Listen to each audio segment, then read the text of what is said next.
Sejam todos muito bem-vindos a mais um vídeo do canal baseado em fatos reais. Hoje, mais uma história para vocês, mais uma viagem no tempo. Mas antes de irmos para a história, eu peço a vocês que deixem o like nesse vídeo, que me ajuda muito. Ajuda a impulsionar o canal, faz com que o YouTube entenda que vocês gostam desse conteúdo e assim ele o envia para mais pessoas. Se você chegou até aqui por causa desse vídeo, mas ainda não é inscrito, se inscreva no canal, ative o sininho de notificação.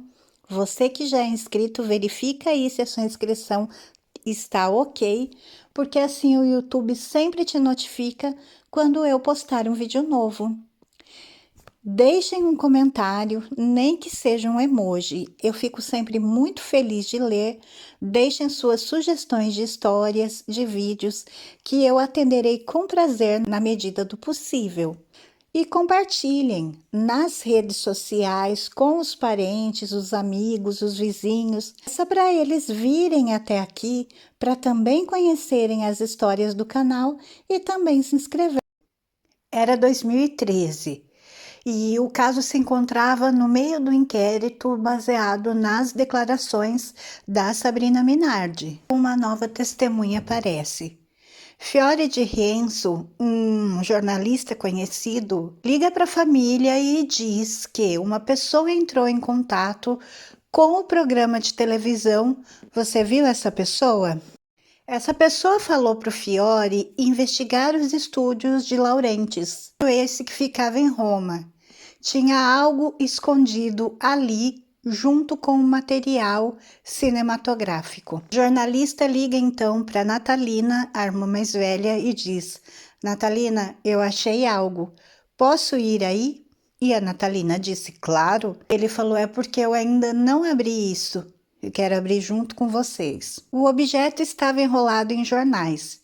E é óbvio que até mesmo os jornais seriam cuidadosamente examinados. Ina fica em choque com o que ela vê. Era a flauta de Emanuela. A família reconhece ali o objeto. É óbvio que não há nada que deixe claro que seja mesmo a flauta de Emanuela. Não tem nenhuma marca na caixa que pudesse ser inconfundível, um nome, uma assinatura, nada.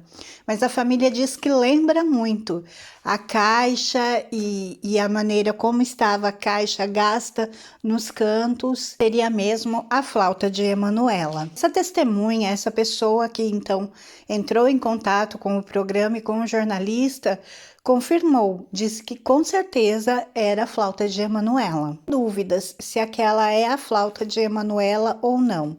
Mas enfim, uma perícia será realizada e eles estão esperando o resultado. Mas quem era? Alguém procurando fama? Alguém querendo se exibir? Alguém querendo aparecer? Ou é alguém que realmente tem uma prova concreta?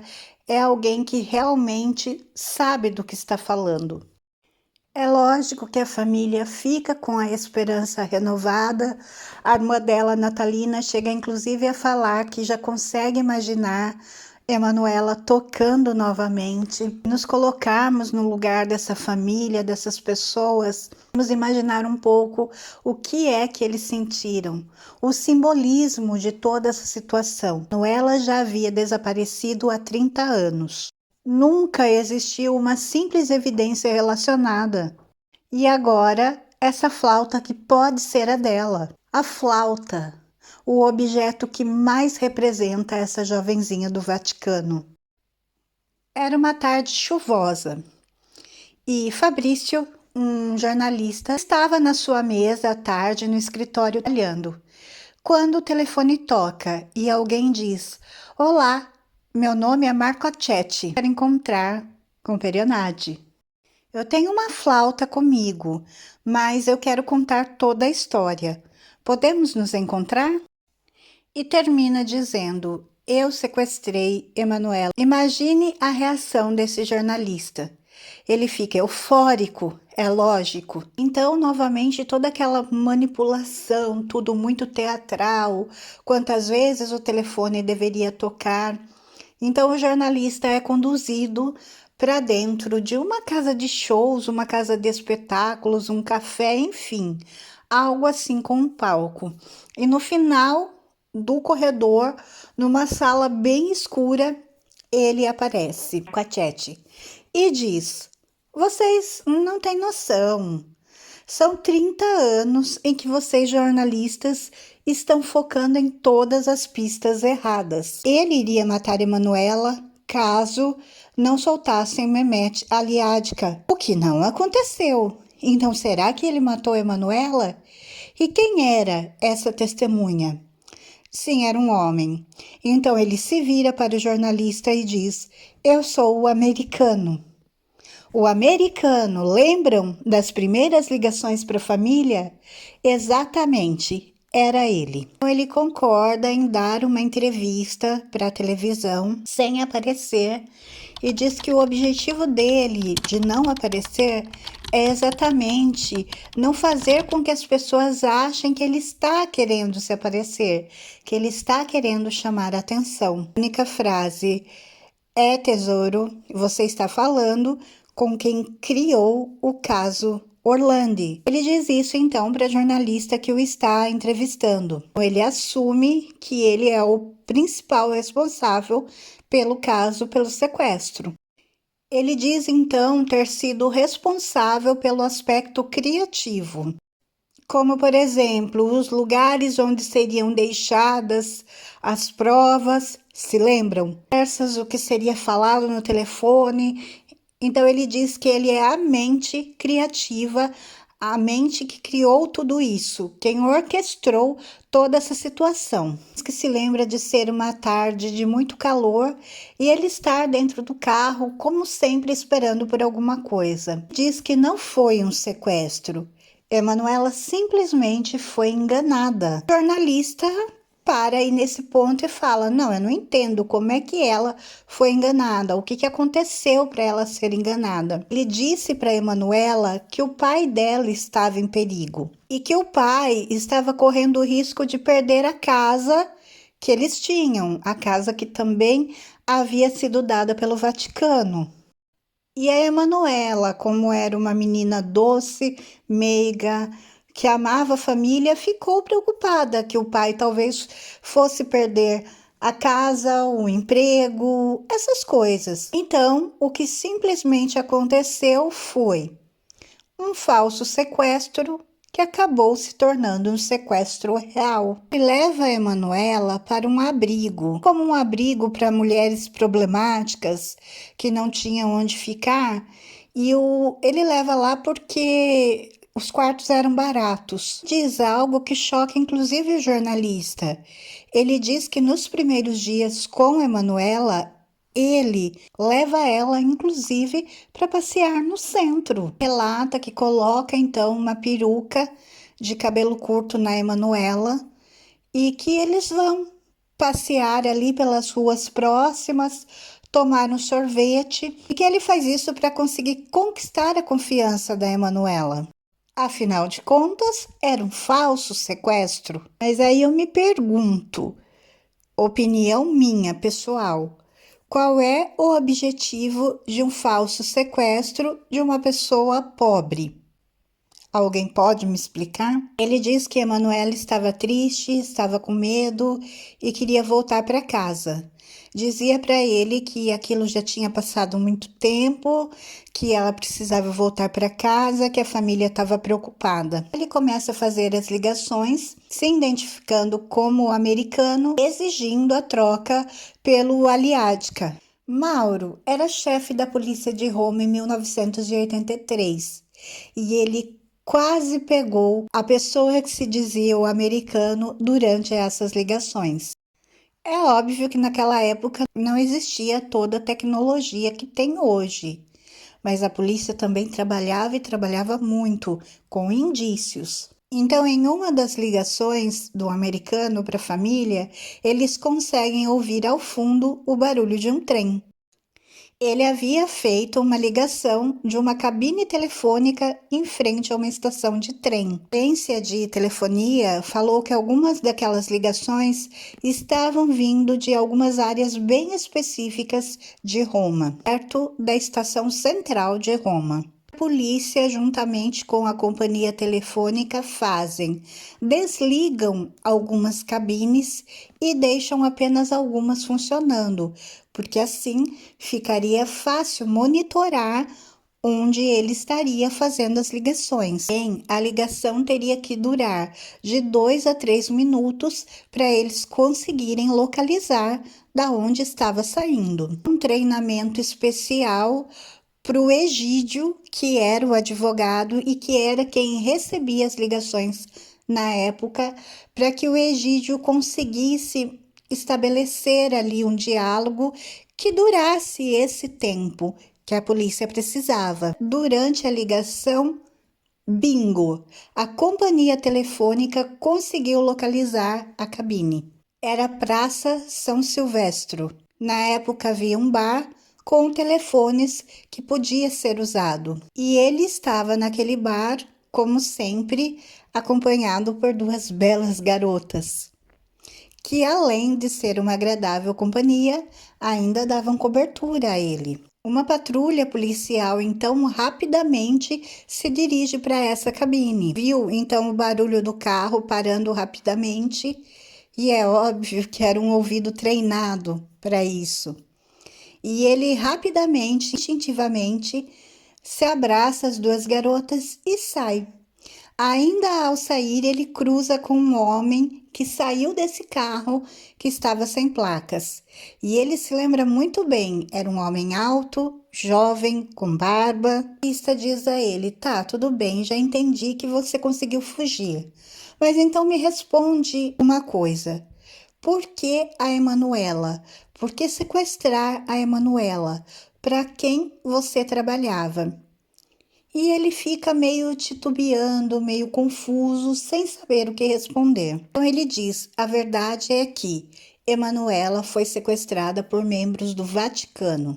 No Vaticano estão os servidores públicos mais diferentes do mundo, porque eles são cardeais. O cargo deles pode ser comparado ao de um ministro. Na verdade, eles são responsáveis pela administração de uma igreja.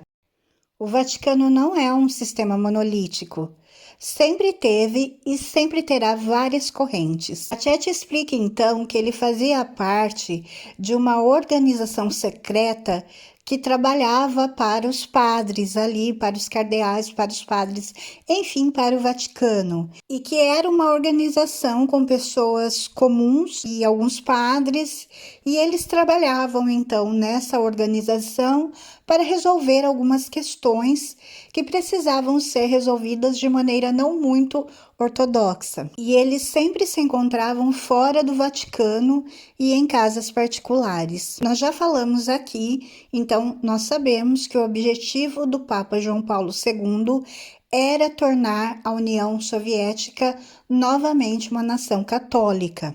A Chet disse que esse grupo ele estava convencido de que esse objetivo do Papa com a União Soviética deveria ser estabelecido através do diálogo. Mas, de acordo com a Chet, em 1983, o grupo teve um problema, porque 2 anos antes da Emanuela, houve aquele atentado ao Papa na Praça São Pedro. No meio do ano, então, Mehmet começa a abrir a boca e denunciar pessoas e instituições no crime ao Papa. Ática, então, ele estava ameaçando esse equilíbrio que essa organização tentava criar. Ele estava causando problema. Então, para poder conter ele, eles precisavam de algo urgente e que chamasse muita atenção. A gente vai fazer agora uma revelação que surpreendeu muito a todos e vai surpreender a vocês também. A Chet diz que não foi uma garota sequestrada, mas foram 2. Quem é a outra garota? Isso é verdade? Sim, gente, isso é verdade. Uma outra menina havia realmente sido sequestrada. Ela se chamava Mirella Gregori e tinha 16 anos. Era uma menina também, uma estudante de 16 anos de Roma, que havia desaparecido em 7 de maio. O americano confessa que ele também teve participação nesse sequestro. E a jornalista até pergunta para ele: então você está acostumado a sequestrar meninas? Você já tinha feito isso antes? E ele diz que não, que eram somente aquelas duas. A família de Mirella era uma família um pouco menor, ela só tinha mais uma irmã e a mãe e o pai. A mãe e o pai já faleceram e ficou somente a irmã. Ela era descrita como uma menina normal, feliz, que estudava, que tinha planos e sonhos, como a Manuela, garotas normais de 15 e 16 anos. A família da Mirella tinha um bar e no dia 7 de maio de 1983, 45 dias antes de Emanuela, Mirella havia chegado da escola e estavam em casa. A família morava no segundo andar de um prédio no centro de Roma. Tocaram então o interfone e foi ela que atendeu. E quem estava do outro lado do interfone, lá embaixo? Sim, o próprio. A Chet, o americano. Chet, ele diz a ela que diz o nome de um amigo da escola. E a Mirella diz então à mãe: é o Alessandro, meu amigo da escola. Vou ver o que ele quer e já volto, não se preocupem. E foi isso. Ela desceu a escada e nunca mais voltou. Nunca mais a viram, nem tiveram notícias. Então a Chet conta a mesma história que vai ser contada dali a 45 dias para Emanuela. Diz a Mirella que o pai dela está com graves problemas financeiros e que ele pode perder o bar. E acredita na história e acredita que pode conseguir o dinheiro para ajudar a família. E é basicamente isso. Ele se dizia então como representante do Avon e iludia as meninas para que elas achassem que elas conseguiriam com as vendas o dinheiro que a família precisava, tanto no caso de Emanuela quanto no caso de Mirella. Porém, não existia Avon e não existia dinheiro e não existia problemas financeiros por parte da família, e era isso. E essas duas meninas foram embora de casa e nunca mais voltaram. A mãe diz que não houve um telefonema, não houve uma mensagem, nada. Silêncio total, por semanas. Até que um dia tudo vai mudar. A irmã de Mirella está trabalhando no bar juntamente com o marido. O telefone toca, então o marido dela, o cunhado de Mirella, atende o telefone. E era um homem, com sotaque americano. Então o americano manda o cunhado da Mirella anote o que ele vai dizer. E ele começa a descrever roupas. E a família, assim, é tomada por um medo muito grande, porque ele descreve exatamente como Mirella estava vestida quando saiu de casa, e um detalhe que choca, inclusive a roupa íntima da menina, ele sabia qual era. O Achete disse que eram necessárias duas garotas de diferentes cidadanias, uma italiana e a outra do Vaticano, para que isso pudesse então pressionar o perdão de Aliática. Mirella Gregori para pressionar o presidente da Itália, Emanuela, para pressionar o Vaticano. O Papa, preocupado com Emanuela, pediria ao presidente italiano, que na época era Sandro Pertini, que também estaria preocupado com o desaparecimento da sua cidadã, para conceder o perdão. Então, por isso foi necessário que se sequestrasse também Mirella Gregori. Dia 8 de setembro, o americano reaparece mandando uma carta para a família de Mirella Gregori. Na carta dizia então que para que eles pudessem rever Mirella, a mãe dela deveria ir falar com o presidente Sandro Pertini e exigir dele que fosse liberado Ática. Então, em outubro de 83, Pertini vai até a televisão e faz um apelo para os sequestradores para que as garotas sejam liberadas. Nessa época, parece que a estratégia de Gânglio vai funcionar, porque o Papa aparece em Castel Gandolfo e faz um apelo para que as garotas então sejam devolvidas. O Papa não somente menciona as duas meninas e como elas foram sequestradas, mas ele também menciona o homem que tentou matá-lo, Aliádica. E diz então que reza por esse grupo, por essa organização que sequestrou as meninas, para que eles fiquem bem, mas para que eles devolvam as meninas, e que ele também reza pela pessoa que tentou tirar a vida dele. O fato de tanto o Papa quanto o presidente da Itália terem se pronunciado só confirma aquilo que o Aceti fala das ações do Gânglio. E dali em diante, a Itália e o mundo conheceriam essas duas garotas, porque o rosto de ambas estariam unidos em um único cartaz. Mas não deu certo, deu errado.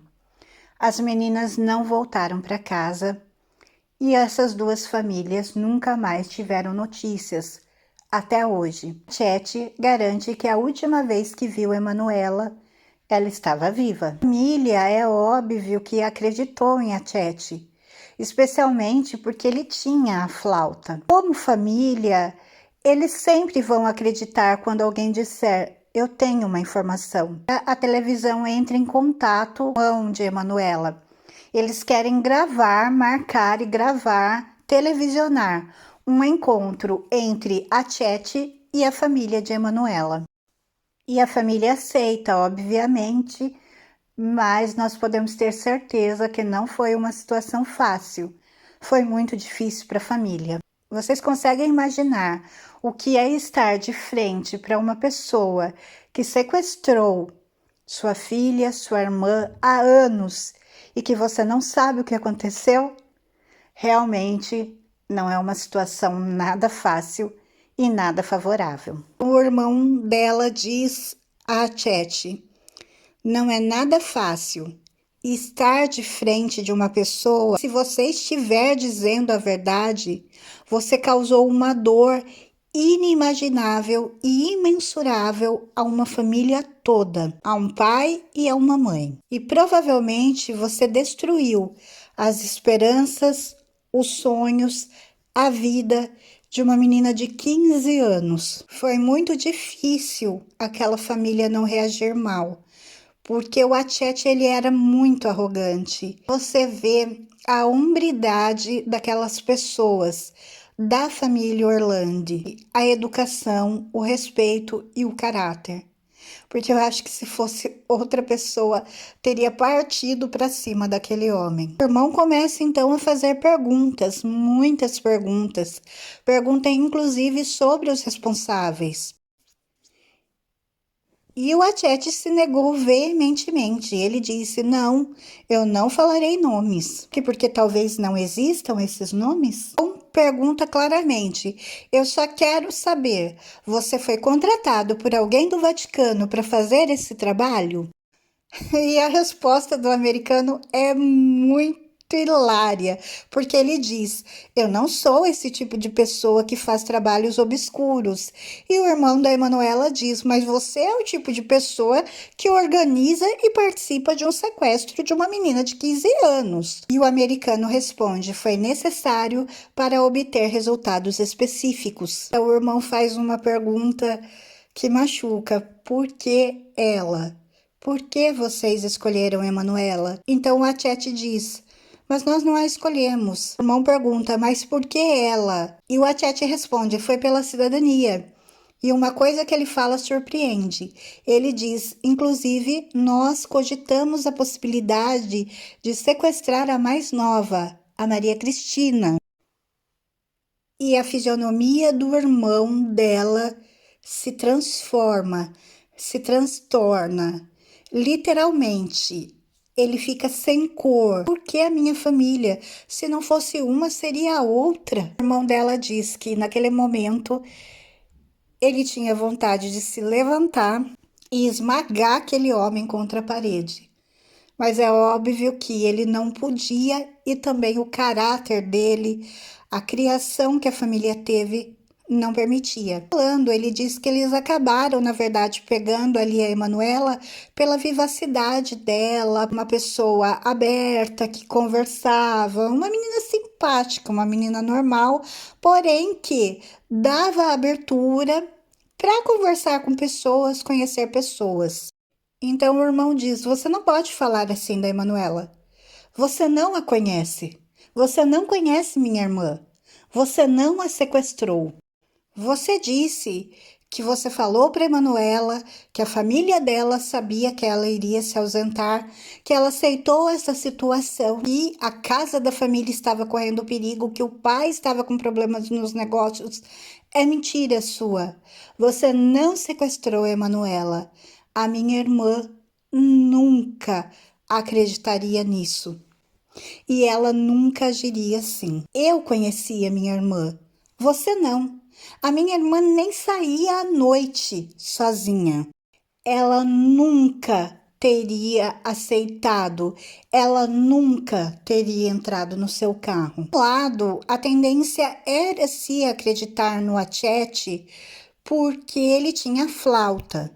Mas, por outro lado, ele somente falava de coisas que era de conhecimento público, porque foi passado pela mídia.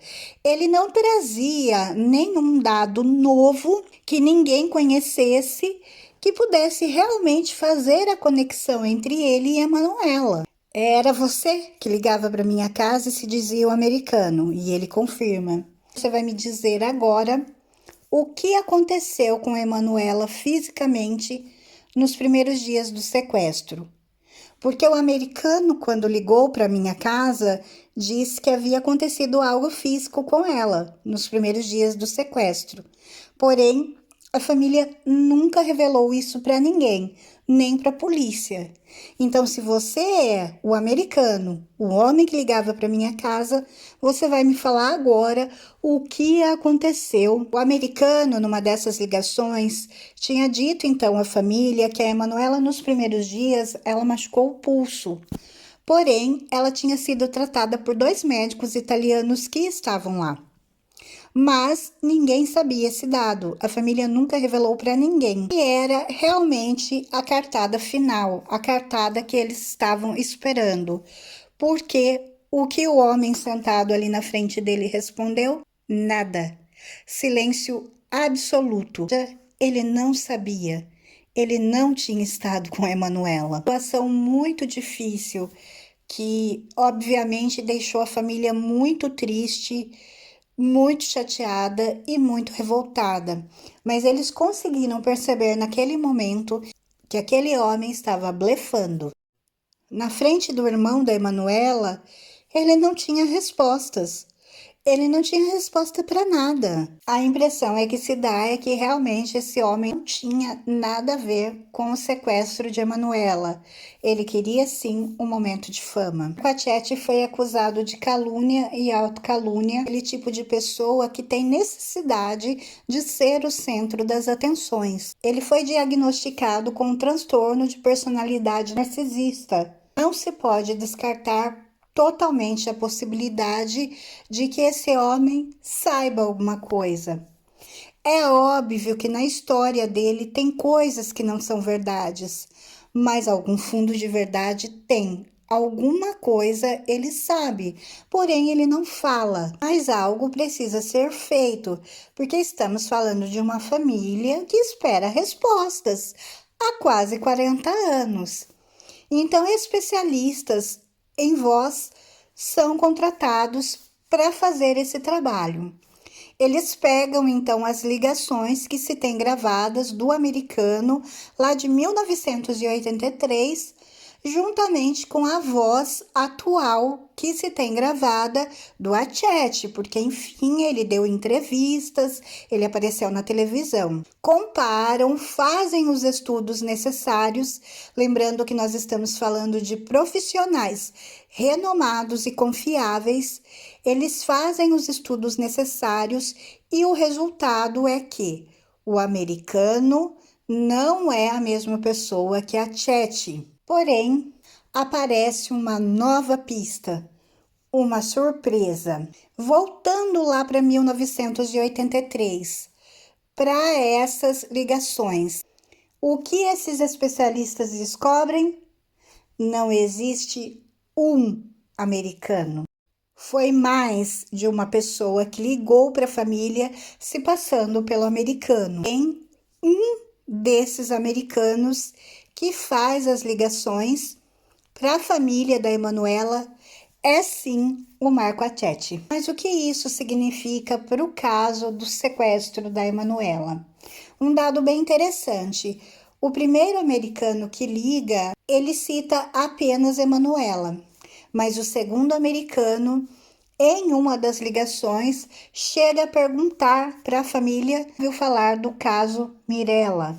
Eles também descobrem que foi o segundo americano que ligou para o café da família Mirella, aquele que vai descrever em detalhes as roupas que ela estava vestindo, inclusive roupa íntima. A voz do americano, do segundo, é realmente do Achetti.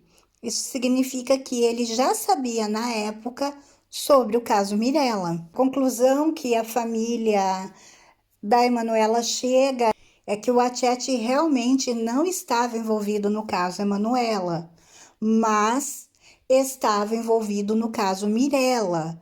Portanto, ele precisa ser investigado porque tem uma outra família esperando resposta também. Mas por que entrar nessa onda da história do desaparecimento da Emanuela? É óbvio que por fama. Por isso, essas duas famílias continuam mantendo a esperança e sempre em busca de novas pistas que possam trazer alguma informação, sempre em busca de novas informações. Porque não adianta, a esperança é a última que morre. A flauta e a caixa onde ela estava examinadas por especialistas não há traço nenhum de DNA, somente poeira. Lembrando que muitos anos se passaram. O pai do Marco Achetti vem a público e fala que o filho realmente tem problemas psiquiátricos, que o filho ficou obcecado pelo caso da Mirella Gregori. Ele quis aí surfar na onda da história do sequestro, da dor da família, para ter fama. Está na hora de tirarmos a Achetti da história. Ou seja, voltamos à estaca zero. Nenhuma pista conclusiva sobre o paradeiro de Emanuela. O que sobrou de verdade em tudo isso? O movimento de Sabrina Minardi. Entrou nessa história o Papa, a Aliática, os russos, a KGB, búlgaros. Mas o que realmente aconteceu com essa menina? Onde você está, Emanuela? Isso tudo é só fumaça. Geralmente, a verdade é mais simples, mas esse vídeo não vai acabar agora, nem aqui. Ainda existem pessoas que vão aparecer. Envolvimento de Sabrina Minardi. Todo o envolvimento do amante dela e dela com o caso. Disse que o namorado tinha dito que era tudo um jogo de poder. Poder entre quem? Entre o Vaticano e um braço da máfia. A Emanuela começa a se tornar a irmã de todas as pessoas, a filha, a amiga. Então, um grande movimento que se chama Verdade por Emanuela é criado. E essas pessoas começam a fazer protestos, a falar, fazer barulho. Então, o Vaticano começa a entender que eles não são tão intocáveis quanto eles pensavam que eram. Em 2013, o Papa Francisco é eleito e ele sempre foi visto como alguém reformista, ele que buscava a transparência da igreja. Depois de 2 semanas da eleição, ele vai realizar então uma missa numa capela próximo à casa de Emanuela. Então a família decidem ir até lá para tentar falar com ele. A família é uma família conhecida do Vaticano. Estão lá há mais de 100 anos, serviram 7 papas e agora tem o caso da irmã que foi conhecido mundialmente, que é conhecido. Então eles tinham muita esperança que o Papa aceitasse conversar com eles sobre a Emanuela, sobre o caso Emanuela. Mas Papa Francisco jogou um balde de água fria em cima daquela família. Enquanto a mãe de Emanuela vai ali para se apresentar, imediatamente diz: Emanuela está no céu. Pietro fica paralisado. Ele ouviu, e todos que estavam ali, do próprio Papa Francisco, que Emanuela está morta. Então ele responde para o Papa: eu espero que ela esteja viva. O Papa Francisco pega então na mão dele. Diferente do Papa João Paulo II, o Papa Francisco olha nos olhos dele e diz: Emanuela está no céu. E o Pietro insiste: nós não temos provas de que ela está morta. Vamos continuar a procurando com vida. E o Papa Francisco, olhando nos olhos dele, diz pela terceira vez: Emanuela está no céu. Para a família é difícil, porque eles não têm provas.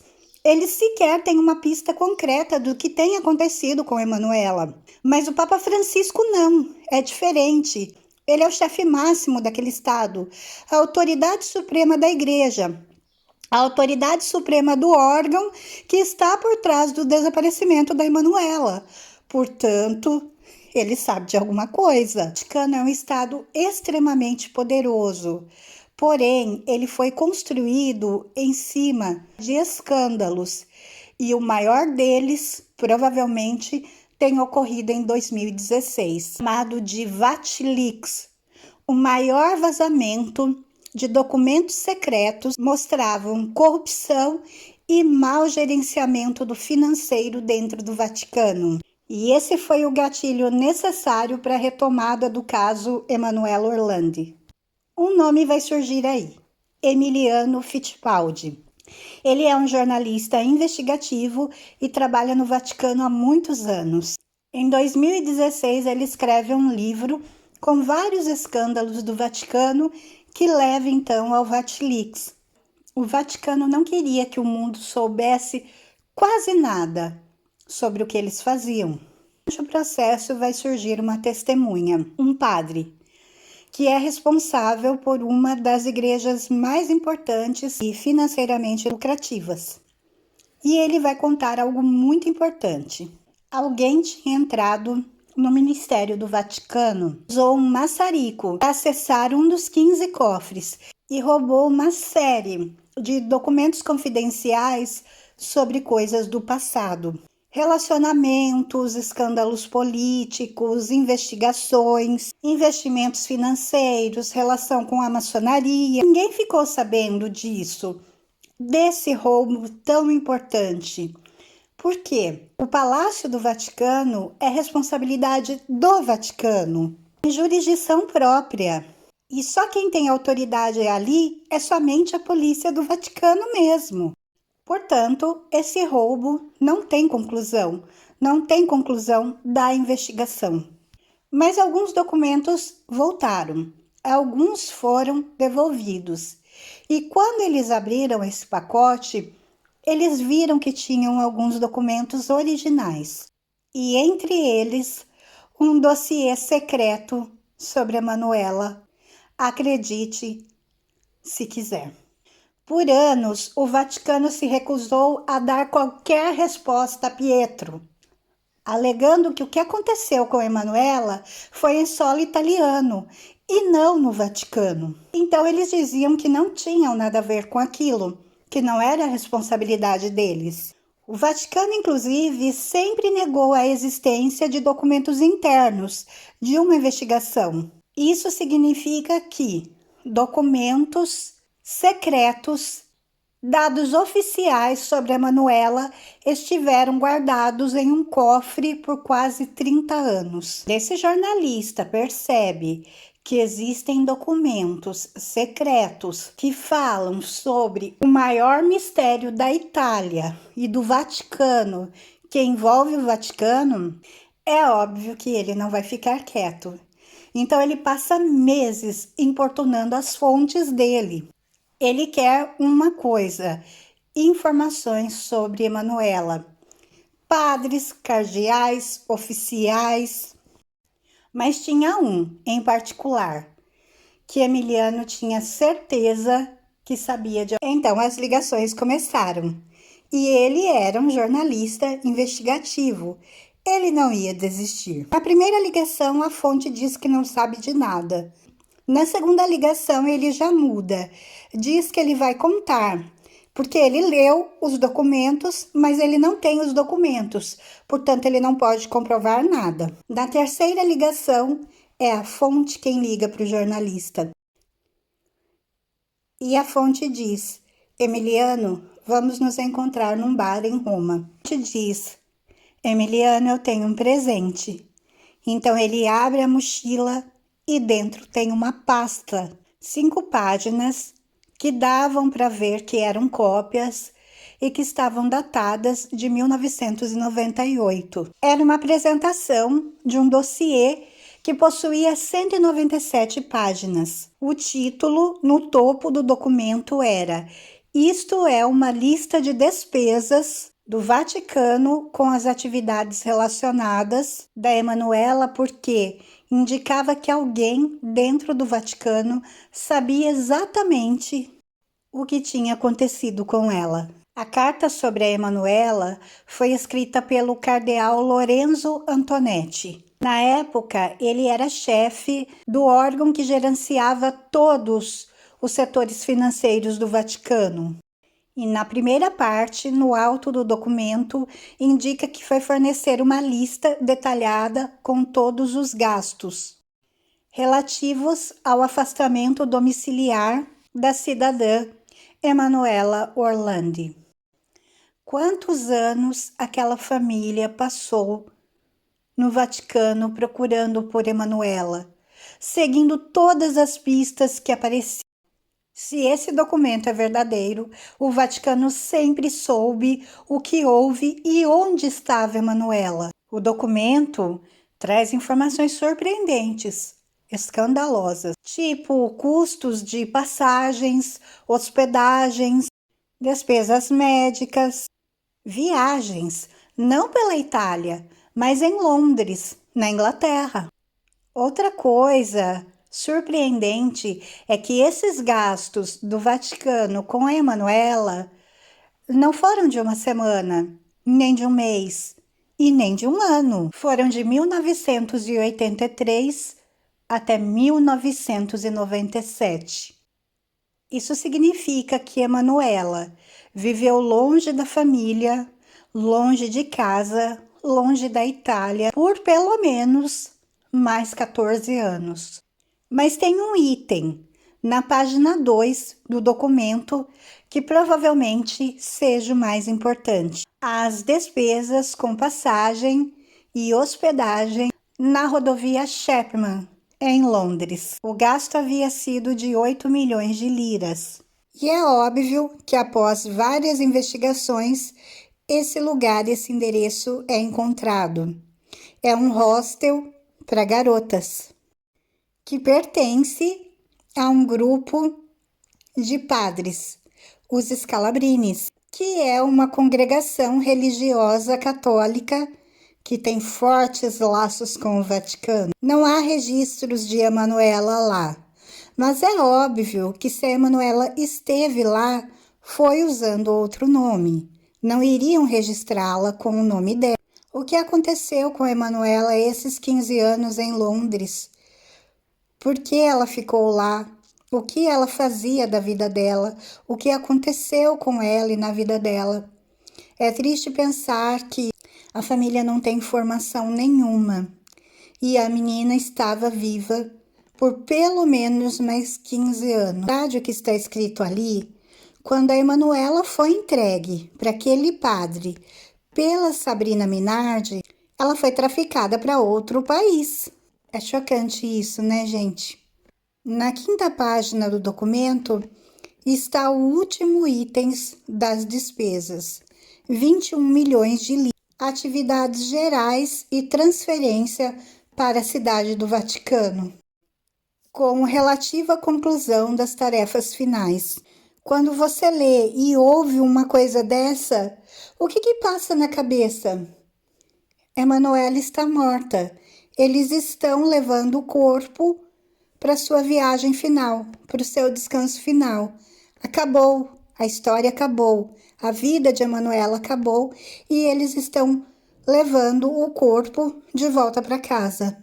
Talvez ela tenha morrido em Londres, talvez estivesse doente e alguém está levando o corpo dela de volta para casa. Sim, para casa dela, para o Vaticano, onde talvez, segundo esse documento, o corpo dela tenha sido enterrada e escondida, quase ao lado da sua casa, quase ao lado da sua família, dessa família que a procura por quase 40 anos. Talvez por isso o Papa Francisco tenha dito à família que ela está no céu.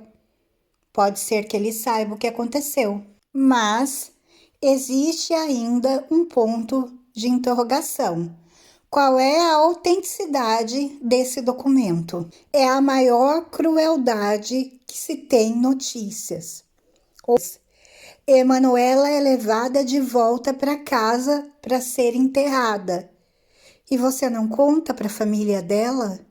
E você não conta para a mãe dela? Para uma mãe de quase 93 anos, que há 40 anos espera por uma notícia da filha? É uma coisa tão grave e tão absurda que não pode ser verdade.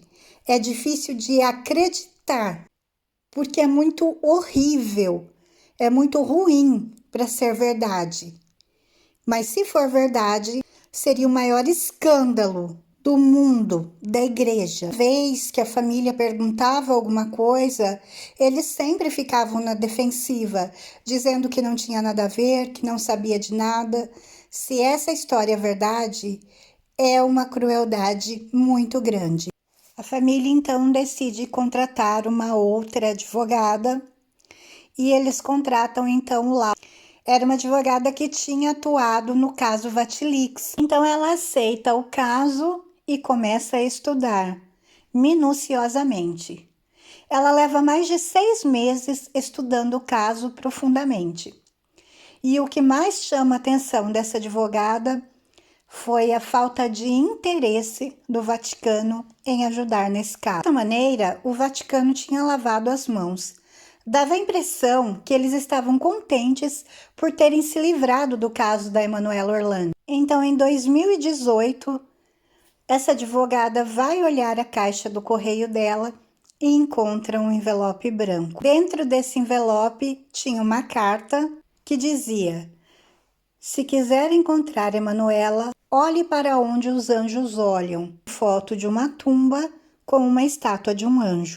As últimas despesas do famoso documento de 5 páginas foram as despesas para o retorno do corpo. O Vaticano só tem 2 cemitérios, portanto não seria uma tarefa difícil. A advogada chama então o irmão de Manuela e eles vão até o primeiro cemitério, o cemitério teutônico.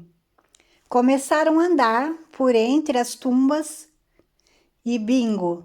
Lá estava o anjo. A família de Emanuela esteve em inúmeros lugares procurando por ela, mas essa dica dizia que ela estava enterrada a poucos metros da sua casa. Então ela resolve escrever para o secretário do Estado. A Emanuela foi sepultada dentro da sua casa. Agora me deve uma resposta. Ela escreveu por escrever. Tanto ela quanto a família tinham certeza que iam ser ignorados. Mas depois de alguns meses, eles ficaram sabendo, através de uma declaração oficial da Santa Sé, que não somente a tumba em questão, como a tumba ao lado, seriam abertas. E isso surpreendeu a todos. Finalmente, eles fariam isso. 11 de julho de 2019. Abrir uma cova dentro do Vaticano era uma coisa sem precedentes. Mas ao abrir essa cova, o Vaticano está admitindo a possibilidade de envolvimento nesse caso. Onde o Vaticano ia enterrar Emanuela, se não no próprio quintal? O local mais seguro onde ninguém havia olhado. Então eles abrem a tumba e dentro da tumba existe um outro espaço profundo onde dá para as pessoas inclusive ficarem em pé. E eles vão até lá e continuam as escavações. E o resultado é que a tumba está vazia. Não tem ninguém, não tem ossos, não tem ninguém enterrado lá. Nem os restos mortais da Emanuela, nem os restos mortais das princesas alemãs. Na verdade, essa tumba, ela era de duas princesas alemãs, mas não tem nem os restos das princesas, nem restos mortais de Emanuela, nem restos mortais de ninguém. Não tem nada, está completamente vazia a tumba. Mas existem pessoas dentro do Vaticano que com certeza sabem o que aconteceu com a Emanuela. E de alguma maneira, em algum momento, alguma coisa vem à tona. E essas pessoas dão sinais, dão pequenas dicas de que sabem o que aconteceu. No caso, a tumba vazia, provavelmente era isso. Era alguém querendo dizer: é um sinal. Eu sei o que aconteceu com a Emanuela. Mas o caso da tumba fez com que os holofotes voltassem ao caso da Emanuela. E então surge uma nova testemunha. Um padre muito importante, controverso, negacionista. Então o padre, ele acaba falando, decide falar ao escritório da advogada e começa a contar uma história muito estranha do dia em que Emanuela desapareceu. O Papa estava na Polônia naquele dia. A Polônia estava em lei marcial.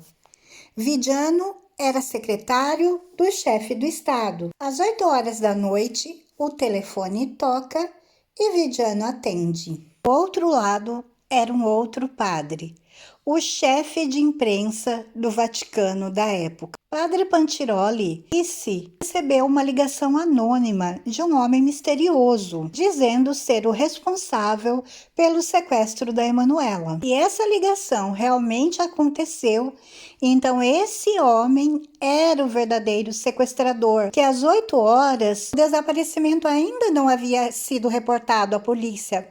Nem a família tinha saído ainda para procurar Emanuela.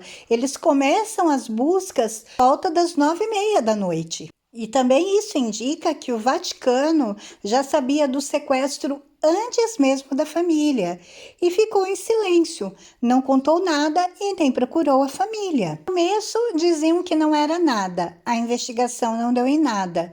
Diziam para a família ficar tranquila que não era nada grave, mas a Emanuela havia sido sequestrada e o Vaticano sabia disso. O importante foi que a ligação não foi para a família Orlandi, mas foi para o setor de imprensa do Vaticano. Ela foi sequestrada com a intenção de atingir o Vaticano. Algo faz pensar.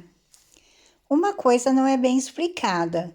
Se fosse realmente uma questão de dinheiro, não seria mais conveniente sequestrar um cardeal, um padre muito importante ou até mesmo o Papa? Que é uma menina? Uma menina comum, de uma família simples, de um funcionário. Por que não um cardeal? A única explicação que me vem à mente é que não era dinheiro. Talvez Emanuela soubesse algum segredo muito importante de alguém, de pessoas, de membros antigos, de membros importantes do Vaticano. E de alguma maneira ela, Emanuela, poderia fazer ou ser alvo de um escândalo gigante. É esse grande segredo, essa ameaça que ainda permanece, mesmo depois de 40 anos, essa ameaça tão grande pela qual Emanuela até mesmo foi sequestrada. Que o Vaticano fez isso? Que segredo existe aí? Que segredos existem aí? O que eles estão escondendo?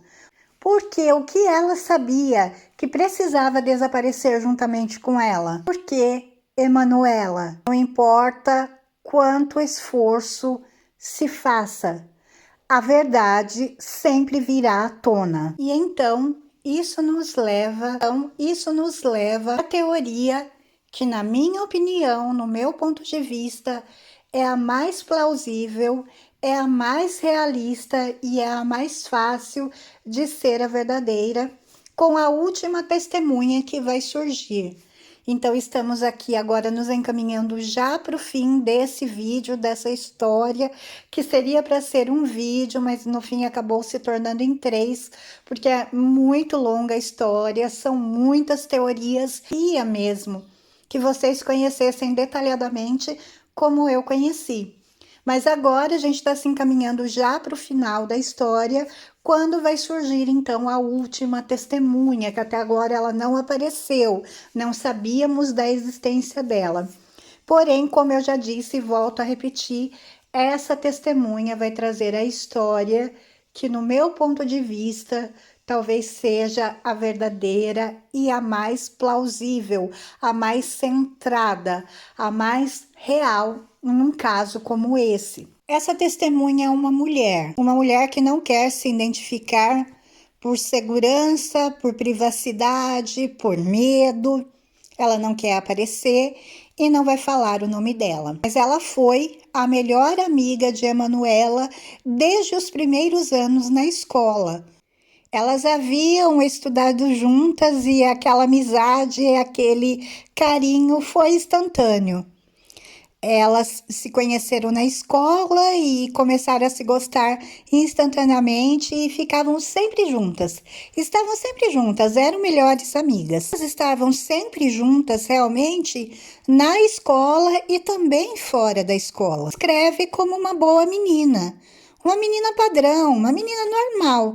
Emanuela não tinha nada fora do normal de como deveria ser uma garota de 15 anos. Meninas que tinham uma vida restrita, uma vida rígida, eram filhas de pessoas extremamente católicos, tinham pais rígidos, enfim, meninas normais com uma família normal. Rua, sair, dar uma volta, ver garotos, paquerar, coisas que meninas dessa idade fazem. Vai chegar o dia em que vai ser o último dia que as meninas vão se ver e vão conversar. Foi exatamente uma semana antes do desaparecimento de Emanuela. Emanuela liga então para essa amiga e fala: vamos sair? Eu preciso te ver, porque eu tenho um segredo para te contar. Eles combinam de se encontrar fora do Vaticano, porém perto da casa delas, não era longe. Logo imagina, tem algum garoto. Emanuela deve ter arrumado algum namoradinho, até aquela empolgação, aquela coisa de menina, tá namorando, arrumou um namoradinho, imaginando que fosse alguma coisa assim. Quando ela vê Emanuela, ela percebe que não era uma coisa legal, não era um segredo bom. E ela consegue ver isso na fisionomia da Emanuela, no comportamento. Ela estava assustada, acanhada, com medo, acuada. Vezes parecia que ela estava até mesmo envergonhada. Diz que um dia, passeando pelos jardins do Vaticano, uma pessoa próxima, muito próxima do Papa, a incomodou. Manuela usou exatamente essas palavras, que essa pessoa a tinha incomodado. Mas a amiga, diante dela, na frente dela, olhando para ela, olhando o rosto, os olhos, a expressão facial, gestos, a amiga conseguiu compreender o que aquela palavra queria dizer. Esse incomodar, na verdade, era o abuso S. O fato de ter acontecido uma coisa dessa, uma pessoa de confiança próximo ao Papa João Paulo II ter abusado dessa menina já é por si só um fator que faria com que o Vaticano fizesse de tudo para esconder. Principalmente porque, parem e pensem, um abuso que pode ter tido resultados, que vocês sabem qual é. Qual pode ser o resultado de um abuso? Sabem o que um contato físico entre um homem e uma mulher, seja consentido ou não, pode gerar. Hoje em dia se fala muito do tema de mexer com crianças, que eu não posso citar o nome aqui porque o YouTube não gosta dessa palavra, mas vocês sabem. Hoje em dia se fala muito, é muito normal fora do Vaticano. Nós estamos falando de uma história de uma menina de 15 anos, aconteceu há 40 anos atrás, dentro do Vaticano, mas dentro, literalmente, com uma pessoa de confiança, Tina, e uma pessoa próxima, muito próxima do Papa. Conseguem perceber a gravidade disso? A gravidade dessa história, mas o porquê ela parece, de tudo que ouvimos até agora, ser a mais provável e a mais real? Nunca houve uma acusação formal de pedó dentro do Vaticano. Se isso aconteceu realmente com Emanuela, é óbvio que seria feito o que fosse, o esforço que fosse para isso ser mantido em segredo, porque seria um escândalo que abalaria toda a estrutura da igreja, tudo o que se conhece hoje. Ela, com quem ela ia falar? Há 40 anos atrás, acontece o mesmo que acontece hoje. A menina se sente ameaçada, com medo, envergonhada, medo da família. Não sabemos o que foi falado para ela, porque normalmente essas pessoas ameaçam a família, as pessoas da família, então a criança acaba ficando quieta. E Emanuela, com certeza, estava com aquele peso, ela precisava falar. E com quem ela foi falar? Com a melhor amiga. Porém, a melhor amiga também era uma criança. Iria fazer o quê? Guardou o segredo. Ela ficou muito envergonhada. E a amiga também sente. E a amiga hoje sente vergonha e culpa por não ter contado. Mas para quem elas iriam contar? Eram duas meninas. Iriam falar isso para quem? Quem ali dentro acreditaria nelas? Dizer que a Emanuela não confiava na família e não poderia contar isso à família. É óbvio que poderia, mas nós estamos falando de um abuso de uma menina. Hoje, muitas mulheres se sentem envergonhadas, intimidadas e não têm coragem de denunciar. E aqui a gente está falando de uma menina de 15 anos, há 40 anos atrás, de uma outra cultura, um tempo totalmente diferente, de uma família amorosa, sim, porém o pai dela trabalhava dentro do Vaticano. Então não sabemos o que foi falado para ela, as ameaças que essa menina escutou. Se ela fizesse alguma coisa, poderia a consequência ser a perca do emprego, a perca da casa, porque isso deve ter passado na cabeça daquela menina.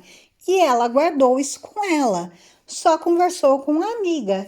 E a amiga fez o que podia fazer, guardou o segredo da outra. É que ela iria falar que ela foi abusada por um cardeal, um homem de nome, de importância no cenário religioso mundial e um homem de confiança do Papa. A amiga guardou esse segredo por todos esses anos. Sim, porque ela sente medo também do que possa acontecer. Nós estamos falando o topo da religião. É sobre isso que estamos falando. E é óbvio que essa moça também tem medo, por isso ela se esconde, por isso ela levou tanto tempo para falar. Mas ela se culpa sim, ela se culpa porque ela acha que se ela tivesse falado antes, talvez as investigações tivessem tomado outro rumo e talvez algo pudesse ter sido feito. Pede desculpas à família. Se essa acusação é verdadeira, é muito provável que a banda dela, Mariana, soubesse disso ou de alguma coisa a respeito. Eles viram na Emanuela uma forma de chantagear o Vaticano. A teoria sobre os escândalos financeiros, a máfia, teorias sobre os russos, a KGB, não importa qual dessas teorias esteja certa. Existem resquícios de verdades em todas elas, todos os casos e em todas as teorias o Vaticano está envolvido. Mas a minha opinião, e eu acredito que a de vocês também, esses 3 vídeos e de tudo que nós conhecemos, é que absolutamente certo, o Vaticano sabe o que houve e onde está Emanuela. Todas as pistas envolvem o Vaticano, ter certeza que eles sabem. Eles sabem o que houve com Emanuela. Nos primeiros dias do sequestro, com certeza, alguém dentro do Vaticano tinha informações que podiam ter sido dadas, mas não foram. Muitos, até mesmo hoje, sabem, estão completamente cientes do que realmente houve com a Emanuela. Eu acho que o Vaticano considerou entre um escândalo, talvez sem precedentes, dar um segredo. O poder da igreja contra uma vida inocente. É óbvio que o poder da igreja sempre vai vencer. O tempo é inimigo da verdade e amigo daqueles que a escondem. Muitas pessoas que estavam envolvidas estão mortas. Muitas estão muito velhas. Então a melhor coisa a fazer é deixar o tempo seguir o seu curso. Mas existem algumas pessoas que, não importa quanto tempo passem, ainda derramam lágrimas por Emanuela. E é por essas pessoas, por essa família, que eu resolvi vir contar essa história. Não podemos perder mais tempo. Temos que contar a história, temos que divulgar, temos que pressionar. Existe uma mãezinha de 93 anos já se passaram. Chega de segredos, tá na hora de contar a verdade. Essa mãezinha de 93 anos merece saber. Contar com a ajuda de vocês, para que divulguem esse vídeo, para que ele chegue mais longe, para que chegue, quem sabe, aos ouvidos do Vaticano e alguma coisa toque o coração daquela cúpula, para que eles entendam que eles precisam falar. Façam isso por essa senhora de 93 anos que não passa um dia sem sonhar em abraçar a sua filha. Façam isso pela Emanuela, pela menina que há 40 anos estampa os cartazes, pela menina que nunca deixou de ter 15 anos. Ela merece isso. Tá morta? Por favor, deixem que alguém fale para a família, para que essa mãe tenha o direito de pelo menos levar uma flor no túmulo dessa menina. Ela tá viva, seja como for, seja onde for, em que condições, com que história, com que nova identidade, permitam que essa família abrace ela. Mesmo que talvez ela não os reconheça, mesmo que talvez ela não saiba, mas eles sabem quem é ela. Eles procuram há 40 anos por ela. Se ela tá viva, por favor, deixem essa família abraçar essa moça. Mas acabem com esse sofrimento, acabem com essa angústia, com essa agonia, com a angústia de uma família que dura 40 anos, uma família que deixou de viver para procurar essa menina. A menina está desaparecida todos esses anos. Mas duas coisas eu tenho certeza. E enquanto eu estiver viva, eu estarei acompanhando esse caso. E duas coisas são inegáveis nesse caso. Uma, o Vaticano está envolvido e sabe. E duas, ela era amada demais.